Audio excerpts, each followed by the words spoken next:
Baik, materi pertama yaitu adaptabilitas sebagai kompetensi utama dalam dunia kerja yang dinamis. Adaptabilitas karir atau dalam istilah lain ada adaptabilitas dalam dunia kerja merupakan konsep psikologis yang menggambarkan tingkat kesiapan serta sumber daya yang dimiliki seseorang untuk menghadapi berbagai tugas terkait pengembangan karir, perubahan pekerjaan, serta dampak negatif dalam konteks profesional. Di tengah perubahan yang terus terjadi di dunia kerja, terutama akibat adanya disrupsi digital, adaptabilitas tidak lagi dianggap sebagai keterampilan tambahan, melainkan menjadi kemampuan utama yang penting bagi kelangsungan hidup seorang profesional. Secara lebih dalam, pentingnya adaptabilitas ini berkaitan erat dengan fenomena half-life of skills, yaitu masa berlaku sebuah keterampilan teknis yang semakin singkat karena perkembangan kecerdasan buatan dan otomatisasi. Individu yang adaptif memiliki kesadaran bahwa pengetahuan yang mereka miliki saat ini bisa mengalami penurunan nilai seiring waktu. Adaptabilitas mendorong seseorang untuk bersikap proaktif dalam memprediksi perubahan di pasar tenaga kerja.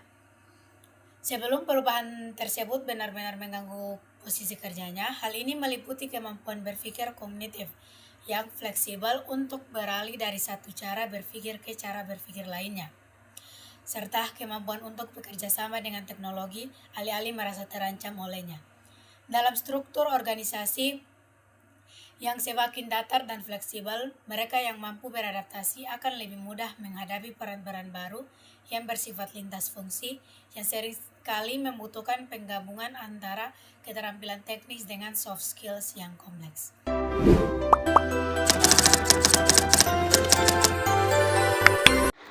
Implementasi lifelong learning dalam pengembangan karir jangka panjang. Implementasi pembelajaran sepanjang hayat atau lifelong learning merupakan faktor penggerak utama dalam perkembangan karir seseorang. Konsep ini memerlukan perubahan cara berpikir dari mempelajari untuk bekerja menjadi mempelajari sambil bekerja secara terus-menerus. Dalam jangka panjang, pembelajaran ini berfungsi sebagai jaring pengaman yang menjaga keterlibatan dan relevansi seseorang di tengah perubahan dan inovasi yang terus-menerus.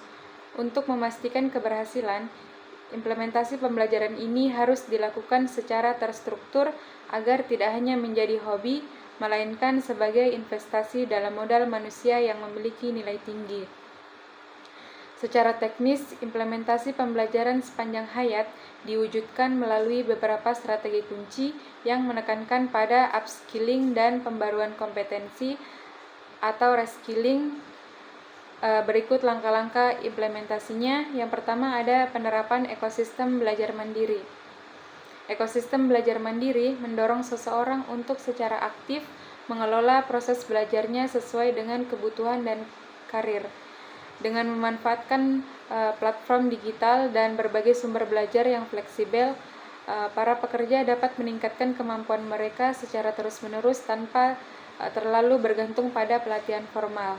Yang kedua, ada budaya unlearning dan learning.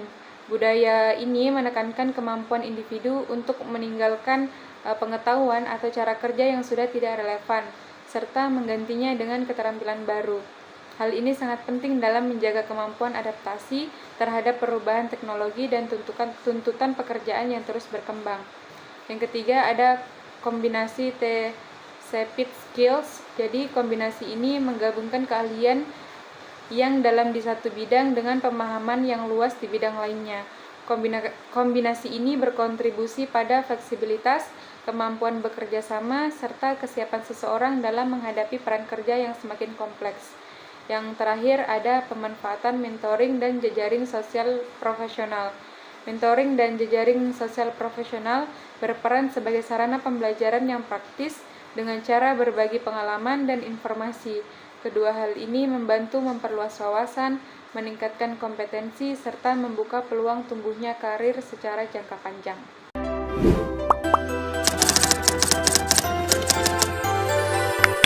Bagian C, tantangan dan peluang dalam menerapkan pembelajaran sepanjang hayat. Penerapan pembelajaran sepanjang hayat merupakan kebutuhan penting bagi tenaga kerja di tengah perubahan teknologi dan dinamika pasar kerja yang terus berkembang. Meskipun konsep ini memberikan banyak manfaat, dalam perkaitannya masih dihadapkan pada berbagai tantangan yang berasal dari kondisi kerja, kondisi psikologis individu, serta lingkungan pembelajaran.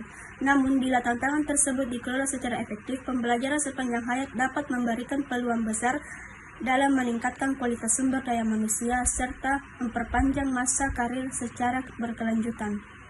Adapun tantangan yang sering dihadapi tenaga kerja dalam menerapkan pembelajaran sepanjang hayat yaitu A. Keterbatasan waktu dan energi. Beban kerja yang berat, target kinerja yang ketat, serta tuntutan kehidupan pribadi seringkali menyedot energi fisik dan mental pekerja. Situasi ini menyebabkan proses belajar dianggap sebagai aktivitas tambahan yang melelahkan, bukan sebagai kebutuhan jangka panjang. Akibatnya, meskipun banyak sumber pembelajaran yang tersedia, pekerja kesulitan untuk menyisihkan waktu belajar yang konsisten dan berkualitas setelah jam kerja. Bagian B, kelebihan informasi. Perkembangan teknologi digital memberikan akses ke ribuan platform pembelajaran, kursus online, dan materi gratis. Namun, tanpa kemampuan literasi digital dan perencanaan belajar yang jelas, seseorang dapat merasa bingung dalam memilih sumber belajar yang sesuai dengan kebutuhan karir. Kelebihan informasi ini justru bisa membuat seseorang mengalami hambatan belajar di mana meskipun banyak mengakses informasi, peningkatan kompetensi terhadap psikologi. Bagian C, resiliensi psikologis. Salah satu tantangan lain adalah hambatan psikologis seperti rasa takut gagal, kurangnya kepercayaan diri, atau ketakutan tidak mampu mengikuti perkembangan teknologi. Selain itu, ketergantungan pada keahlian lama yang telah dikuasai selama bertahun-tahun seringkali membuat seseorang enggan untuk belajar hal baru. Sikap seperti ini bisa menghambat kemampuan adaptasi dan membuat pekerja tertinggal dari tuntutan kompetensi yang telah berubah. Adapun peluang yang dihadapi tenaga kerja dalam menerapkan pembelajaran sepanjang hayat yaitu A. Akses pengetahuan global. Kemajuan teknologi informasi telah membuka akses luas terhadap pengetahuan global. Pekerja ini dapat mengikuti kursus online, webinar, dan pelatihan dari institusi maupun ahli internasional tanpa perlu bepergian keluar daerah. Kondisi ini memberikan kesempatan yang setara bagi siapa saja untuk meningkat kompetensi, baik dari latar belakang pendidikan maupun kondisi ekonomi yang berbeda. Bagian B, mobilitas karir yang tinggi. Pembelajaran sepanjang hayat memungkinkan pekerjaan untuk terus memperbaharui dan memperluas keterampilannya sesuai kebutuhan pasar kerja. Dengan kompetensi yang diperbaharui, seseorang memiliki fleksibilitas berpindah posisi, memasuki sektor industri lain, atau bahkan mengganti karir secara signifikan tanpa harus menempuh pendidikan formal yang memakan waktu lama. Hal ini meningkatkan daya saing serta keamanan karir dalam jangka panjang. C. Inovasi dan produktivitas. Pekerja yang terus belajar cenderung lebih adaptif, kreatif, dan terbuka terhadap metode kerja baru. Pengetahuan dan keterampilan yang diperbaharui membantu individu menemukan solusi yang lebih efisien, meningkatkan kualitas pekerjaan, dan berkontribusi pada inovasi organisasi. Akhirnya, pembelajaran berkelanjutan tidak hanya berdampak positif bagi pengembangan diri, tapi juga meningkatkan produktivitas dan daya saing perusahaan secara keseluruhan. Oke teman-teman, terima kasih sudah menonton videonya.